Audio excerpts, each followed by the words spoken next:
Hello students, चलिए start करते हैं। Relation and function miscellaneous exercise का क्वेश्चन नंबर 8 देखते हैं क्या है। Given a non empty set x, हमें एक एक्स सेट दे रखा है जो कि नॉन एम्प्टी है, मतलब उसके अंदर कोई ना कोई एलिमेंट्स हैं।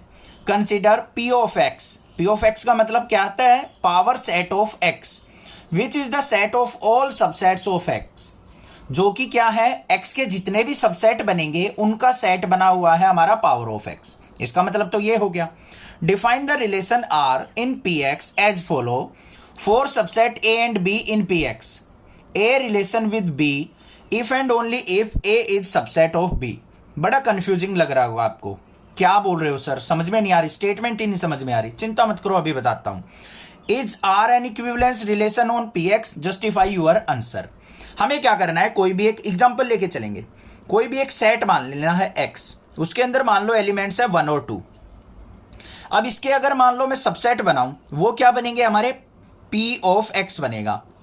Power subset power set of x क्या होगा? इसके क्या क्या सबसेट बन सकते हैं? एक तो 5, एक अकेला 1 का, एक अकेले 2 का, एक हमारा 1 और 2 का। ये हमारे सबसेट यहां पे बन सकते हैं। तो ये बन गया पावर सेट ऑफ एक्स। अब हमें क्या करना है, यहां पे ए और बी के बीच में रिलेशन दे रखा है जो कि इस सेट के अंदर एग्जिस्ट करता है। ये दे रखा है for subset A and B in P X, A relation with B if and only if A is subset of B.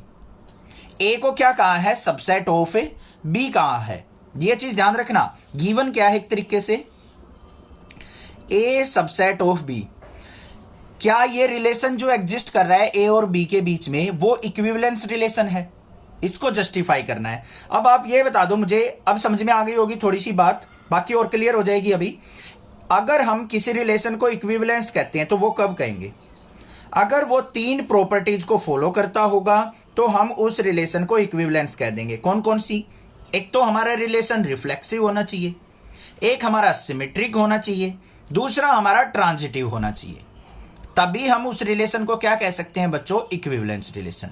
अब यहां पे देखो, सबसे पहले फर्स्ट पार्ट, अगर मान लो आपने कोई भी एक सेट ले लिया ए, वो खुद का सबसेट होगा या नहीं होगा? मान लो ए सेट के अंदर एलिमेंट है ये 1 और दूसरा कोई सेट है ए, उसके अंदर भी एलिमेंट 1 है, तो ये दोनों आपस में एक दूसरे के सबसेट कहे जाएंगे या नहीं कहे जाएंगे? ए सबसेट ऑफ ए होगा और बी सबसेट ऑफ बी भी होगा। So it's reflexive.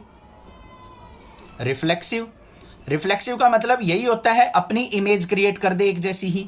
तो ए ने ए की इमेज क्रिएट कर दी, बी ने बी की कर दी, तो ये एक रिफ्लेक्सिव रिलेशन हो गया।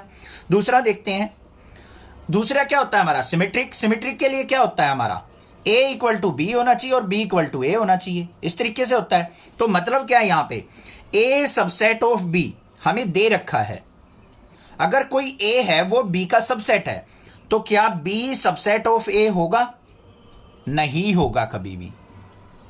तो ये क्या होगा हमारा? Not a subset. तो यहां पे क्या हो जाएगा? So it's not symmetric. Not symmetric. ये बात होगी क्लियर। अब एग्जांपल से भी बता देता हूं। मान लो हमारे पास क्या कह रखा है, ए जो है सबसेट ऑफ बी है। ए को मान लेते हैं हम 1 और बी को मान लेते हैं हम ये 1 और 2। तो बच्चों ए देखो बी का सबसेट है या नहीं है? ए के एलिमेंट इसके अंदर प्रेजेंट है, बट बी सबसेट ऑफ ए नहीं है क्योंकि 1 और 2 इसके अंदर प्रेजेंट नहीं है। तो ये हमारा नॉट ए सिमेट्रिक रिलेशन हुआ। थर्ड पार्ट पे चलते हैं। थर्ड के लिए हमें क्या चेक करना है? हमें ये अपना ट्रांजिटिव चेक करना है। ट्रांजिटिव के लिए क्या होता है हमारा? मान लो ए सबसेट बी का है और बी सबसेट सी का है, तो हमारा ए सी का भी सबसेट होना चाहिए। ठीक है भाई, ऐसी कंडीशन तो पॉसिबल हो सकती है हमारी। तो ये क्या हो जाएगा हमारा? It's transitive. ट्रांजिटिव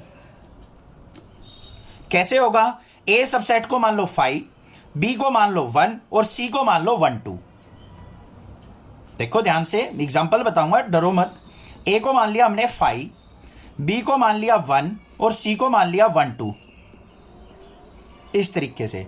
तो देखो ए जो है बी का सबसेट है, इस कंडीशन को फुलफिल कर रहा है? बिल्कुल कर रहा है सर, 5 तो सबका सबसेट होता है। ठीक है भाई। उसके बाद बी जो है सी का भी सबसेट है। ठीक है सर, 1 भी एग्जिस्ट करता है तो बी जो है इसका सबसेट है। और ए जो है सबसेट ऑफ सी भी है, ए इसका भी सबसेट है, तो ये क्या हो गया हमारा ट्रांजिटिव। बट ध्यान से देखो यहां पे एक टर्म आ गया हमारे पास नॉट सिमेट्रिक, तो ये इक्विवेलेंस रिलेशन नहीं होगा, तो यहां पे क्या कहेंगे, सो इट्स नॉट इक्विवेलेंस। यहां पे एग्जांपल के साथ भी आप दिखा सकते हो इनको। समझ में आ गई बात किस तरीके से करना है? कोई भी दिक्कत किसी प्रकार की लगे तो आप मुझसे जरूर पूछें, अदरवाइज चैनल को सब्सक्राइब कीजिए, लाइक कीजिए और शेयर कीजिए। Thank you students for watching your channel. Next classes.